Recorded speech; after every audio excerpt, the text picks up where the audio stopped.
Hello welcome to Vacco learning. അപ്പോൾ കഴിഞ്ഞ വീഡിയോൻ്റെ കണ്ടിന്യൂഷനാണ് നമ്മൾ ഈ വീഡിയോയിൽ പറയാൻ പോകുന്നത്.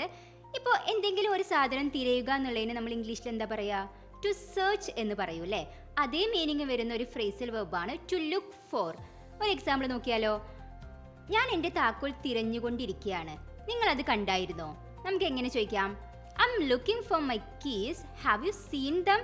അങ്ങനെ ചോദിക്കാം അല്ലേ? അപ്പോൾ ടു ലുക്ക് ഫോർ എന്ന് വെച്ചാൽ ടു സെർച്ച് എന്നാണ് മീനിങ് വരുന്നത്. ഇനി ഈ ലുക്ക് വെച്ചിട്ടുള്ള വേറൊരു ഫ്രേസൽ വെർബ് നമുക്ക് നോക്കാം. To look up. To look up എന്ന് പറഞ്ഞിട്ടുണ്ടെങ്കിൽ ടു ലുക്ക് ഫോർ ഇൻഫോർമേഷൻ എന്നാണ് മീനിങ് വരുന്നത്. ഇതെപ്പോഴാണ് യൂസ് ചെയ്യാന്നറിയോ? ഇപ്പോൾ നമുക്ക് എന്തെങ്കിലും വേർഡ്സിൻ്റെ മീനിങ്ങിൽ കൺഫ്യൂഷൻ ഉണ്ടാകുമ്പോൾ നമ്മൾ എന്താ ചെയ്യുക? ഒന്നെങ്കിൽ ഗൂഗിൾ നോക്കും, അല്ലെങ്കിൽ ഡിക്ഷണറി നോക്കും. അപ്പോൾ ആ സമയത്ത് നമുക്ക് യൂസ് ചെയ്യാവുന്ന ഒരു ഫ്രേസൽ വെർബാണ് ടു ലുക്ക് അപ്പ്. ഒരു എക്സാമ്പിൾ നോക്കിയാലോ? എനിക്ക് ഈ വാക്കിൻ്റെ അർത്ഥം അറിയില്ല, ഞാനൊന്ന് ഗൂഗിൾ നോക്കട്ടെ. നമുക്ക് എങ്ങനെ ചോദിക്കും? അതും ഈ ഫ്രേസൽ വെർബ് യൂസ് ചെയ്തുകൊണ്ട്. I don't know the meaning of this word, let me look it up on Google. അങ്ങനെ ചോദിക്കാം അല്ലേ? ഇനി ഈ ലുക്ക് അപ്പിന് വേറൊരു അർത്ഥം കൂടി ഉണ്ട്. കാര്യങ്ങൾ കുറച്ചുകൂടി മെച്ചപ്പെടുക എന്ന അർത്ഥം കൂടിയും ഈ ലുക്ക് അപ്പ് എന്ന ഫ്രേസൽ വെർബിനുണ്ട്. ഒരു എക്സാമ്പിൾ നോക്കാം.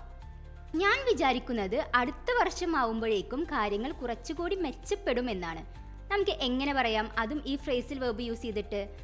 I think things will start to look up in the next year എന്ന് പറയാം അല്ലേ? ഇനി ഈ ലുക്ക് വെച്ചിട്ടുള്ള വേറൊരു ഫ്രേസൽ വെർബാണ് to look after. To look after എന്ന് വെച്ചാൽ ടു ടേക്ക് കെയർ ഓഫ് എന്നാണ് മീനിങ് വരുന്നത്. ഇപ്പോൾ നമ്മൾ ആരെങ്കിലും പരിപാലിക്കുക, പരിചരിക്കുക, ആ ഒരു മീനിങ്ങിൽ വരുന്നതാണ് to look after. That is to take care of somebody or to take care of something. ഒരു എക്സാമ്പിൾ നോക്കിയാലോ? എനിക്ക് വയ്യാതെ ഇരുന്നപ്പോൾ അല്ലെങ്കിൽ എനിക്ക് അസുഖമുള്ളപ്പോൾ എൻ്റെ അമ്മയാണ് എന്നെ നോക്കിയിരുന്നത് അല്ലെങ്കിൽ പരിപാലിച്ചത്. നമുക്ക് എങ്ങനെ പറയാം? ടു ടേക്ക് കെയർ ഓഫ് ആ മീനിങ്ങിൽ നമ്മുടെ ഫ്രേസൽ വെർബ് യൂസ് ചെയ്തിട്ട് നമുക്ക് എങ്ങനെ പറയാം? My mother looked after me when I was ഇൽ. അങ്ങനെ പറയാലോ? ഇനി മറ്റൊരു ഫ്രേസൽ വെർബ് നോക്കാം. ഇപ്പോൾ നമ്മൾ എന്തെങ്കിലും കാര്യം നീട്ടിവെക്കുക എന്നൊക്കെ പറയില്ലേ? ഫംഗ്ഷൻ ആവാം, മീറ്റിംഗ് ആവാം, എന്തോ ആവാം. നീട്ടിവെക്കുക എന്ന് പറഞ്ഞതിന് നമ്മൾ ഇംഗ്ലീഷിൽ പറഞ്ഞതാണ് അല്ലേ? ടു പോസ്റ്റ്പോൺ എന്ന്. അതേ മീനിങ് വരുന്ന ഒരു ഫ്രേസൽ വെർബാണ് to put off. To put off എന്ന് വെച്ചാൽ ടു പോസ്റ്റ്പോൺ എന്നാണ് മീനിങ് വരുന്നത്. ഒരു എക്സാമ്പിൾ നോക്കിയാലോ? അവർ മീറ്റിംഗ് ഒരാഴ്ചത്തേക്ക് നീട്ടിവെക്കാൻ തീരുമാനിച്ചു. നമുക്ക് എങ്ങനെ പറയാം ഫ്രേസൽ വെർബ് യൂസ് ചെയ്തിട്ട്? They decided to put off the meeting for a week. അങ്ങനെ പറയാലോ? ഇനി ഈ മീറ്റിംഗ് അല്ലെങ്കിൽ ഫംഗ്ഷൻ വേണ്ടെന്ന് വെക്കുക, അതിന് നമ്മൾ എന്താ ഇംഗ്ലീഷിൽ പറയാ? ടു ക്യാൻസൽ എന്ന് പറയാം അല്ലേ? അതേ മീനിങ് വരുന്ന ഒരു ഫ്രേസൽ വെർബാണ് to call off. To call off എന്ന് വെച്ചാൽ ടു ക്യാൻസൽ എന്നാണ് മീനിങ് വരുന്നത്. ഒരു എക്സാമ്പിൾ പറയുകയാണെങ്കിൽ ഇപ്പോൾ നമ്മൾ ഫുട്ബോൾ മാച്ച് ഒക്കെ ക്യാൻസൽ ചെയ്തു എന്ന് പറയില്ലേ? നല്ല മഴയൊക്കെ കാരണം. അത് നമുക്ക് എങ്ങനെ പറയാം? They called off the match because of bad weather. അങ്ങനെ പറയാം. ഇനി മറ്റൊരു ഫ്രേസൽ വെർബ് നോക്കാം. ഇപ്പോൾ നമ്മളൊരു വീട്ടിലേക്ക് കയറി ചെല്ലാണ്. സ്വാഭാവികമായിട്ട് നമ്മൾ നമ്മളെ ഷൂസ് ഊരി മാറ്റുമല്ലോ. അതിന് നമ്മൾ എന്താ ഇംഗ്ലീഷിൽ പറയാ? ടു റിമൂവ് ദ ഷൂസ് എന്ന് പറയൂ അല്ലേ?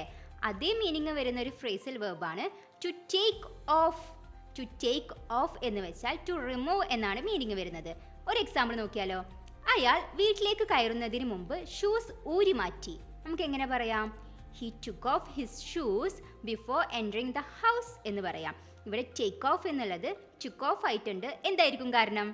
അത് പാസ്റ്റ് ടെൻസ് ആയതുകൊണ്ടാണ്. ഇനി ഈ ടേക്ക് ഓഫ് എന്നുള്ളതിന് വേറൊരു മീനിങ് കൂടിയുണ്ട്.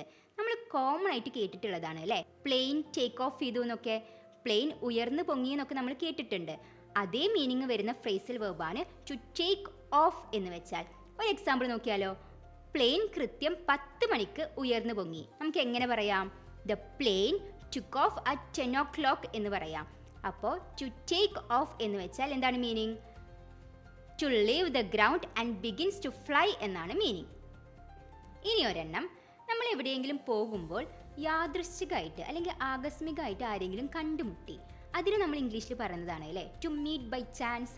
അതേ മീനിങ് വരുന്ന ഒരു ഫ്രേസൽ വെർബാണ് to bump into. To bump into എന്ന് വെച്ചാൽ to meet somebody by chance എന്നാണ് മീനിങ് വരുന്നത്. ഒരു എക്സാമ്പിൾ നോക്കിയാലോ? ഞാൻ സൂപ്പർ മാർക്കറ്റിൽ പോയതായിരുന്നു.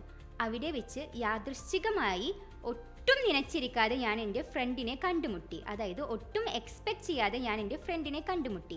നമുക്ക് എങ്ങനെ പറയാം ഫ്രേസൽ വെർബ് യൂസ് ചെയ്തിട്ട്? I bumped into my friend at the supermarket എന്ന് പറയാം. അപ്പോൾ നമ്മൾ അവസാനത്തെ ഫ്രേസൽ വെർബിൽ എത്തി നിൽക്കുകയാണ്. To give up. To give up എന്ന ഫ്രേസൽ വെർബിനും 2 മീനിങ് ഉണ്ട്. അപ്പോൾ നമുക്ക് ആദ്യത്തെ മീനിങ് എന്താണെന്ന് നോക്കാം. ഇപ്പോൾ എന്തെങ്കിലും ഒരു ദുസ്വഭാവം അല്ലെങ്കിൽ ദുശ്ശീലം വേണ്ടെന്ന് വെക്കുക എന്നുള്ളതിന് നമുക്ക് ടു ഗിവ് അപ്പ് എന്ന് പറയാം. അതായത് പതിവായിട്ട് ചെയ്തുകൊണ്ടിരിക്കുന്ന കാര്യം ഇനി വേണ്ട എന്ന് വെക്കുമ്പോൾ നമുക്ക് ടു ഗിവ് അപ്പ് എന്ന് പറയാം. ഒരു എക്സാമ്പിൾ നോക്കിയാലോ. അയാൾ സ്ഥിരമായിട്ട് പുകവലിക്കുമായിരുന്നു. അയാൾ കഴിഞ്ഞ വർഷം ആ ദുശ്ശീലം വേണ്ടെന്ന് വെച്ചു. നമുക്ക് എങ്ങനെ പറയാം? He gave up smoking last year എന്ന് പറയാം. ഗാവ് അപ്പ് എന്ന് പറയുന്നത് പാസ്റ്റ് ടെൻസ് ആയതുകൊണ്ടാണ്. സോ ടു ഗിവ് അപ്പ് എന്നുള്ളതിൻ്റെ മീനിങ് എന്താണ്? To stop doing something that you do regularly. ഇനി ഈ ഗിവ് അപ്പ് എന്നുള്ളതിന് വേറൊരു മീനിങ് കൂടിയുണ്ട്. അതെന്താണെന്നറിയോ? ഇപ്പോൾ നമ്മൾ എന്തെങ്കിലും കാര്യത്തിന് വേണ്ടിയിട്ട് ശ്രമിച്ചുകൊണ്ടിരിക്കുകയാണ്. ഇനി ആ ശ്രമം നിർത്താം. ആ ശ്രമം കൊണ്ട് ഒരു കാര്യവും ഇല്ല എന്ന് നമുക്ക് വിചാരിക്കുമ്പോൾ നമുക്ക് ടു ഗിവ് അപ്പ് എന്ന് യൂസ് ചെയ്യാം. ടു ഗിവ് അപ്പ് എന്ന് വെച്ചാൽ to stop trying to do something എന്നാണ് മീനിങ് വരുന്നത്. ഒരു എക്സാമ്പിൾ നോക്കിയാലോ. നിങ്ങൾ കുറേ കാലമായി ഇംഗ്ലീഷ് പഠിക്കാൻ വേണ്ടിയിട്ട് ശ്രമിച്ചുകൊണ്ടിരിക്കുകയാണ്. നിങ്ങൾക്കത് മടുത്തു. ഇനി അതുകൊണ്ടൊരു കാര്യവുമില്ല, ആ ശ്രമം ഇനി നിർത്താം എന്ന് നിങ്ങൾ വിചാരിക്കുമ്പോൾ ഞാൻ എന്തായിരിക്കും നിങ്ങളോട് പറയുന്നുണ്ടാവുക? Don't lose hope, don't give up എന്നാണ് എനിക്ക് നിങ്ങളോട് പറയാനുള്ളത്. നിങ്ങൾ ശ്രമിച്ചുകൊണ്ടേയിരിക്കുക. നിങ്ങൾക്ക് എന്തായാലും ഇംഗ്ലീഷ് ഫ്ലുവൻ്റ് ആയിട്ട് സംസാരിക്കാൻ പറ്റും. ഇപ്പോൾ നമ്മൾ 15 ഫ്രേസൽ വേർബ്സിനെ കുറിച്ചിട്ട് പഠിച്ചു കഴിഞ്ഞു. ഈ 15 ഫ്രേസൽ വേർബ്സും നിങ്ങൾക്ക് ഡെയിലി ലൈഫിൽ യൂസ് ചെയ്യാൻ പറ്റുന്നതാണ്. ഇത് യൂസ് ചെയ്ത് റിപ്പീറ്റ് ചെയ്ത് പ്രാക്ടീസ് ചെയ്ത് കഴിഞ്ഞാൽ നിങ്ങൾക്ക് ഫ്ലുവൻ്റ് ആയിട്ടും നാച്ചുറലായിട്ടും ഇംഗ്ലീഷ് സംസാരിക്കാൻ പറ്റും.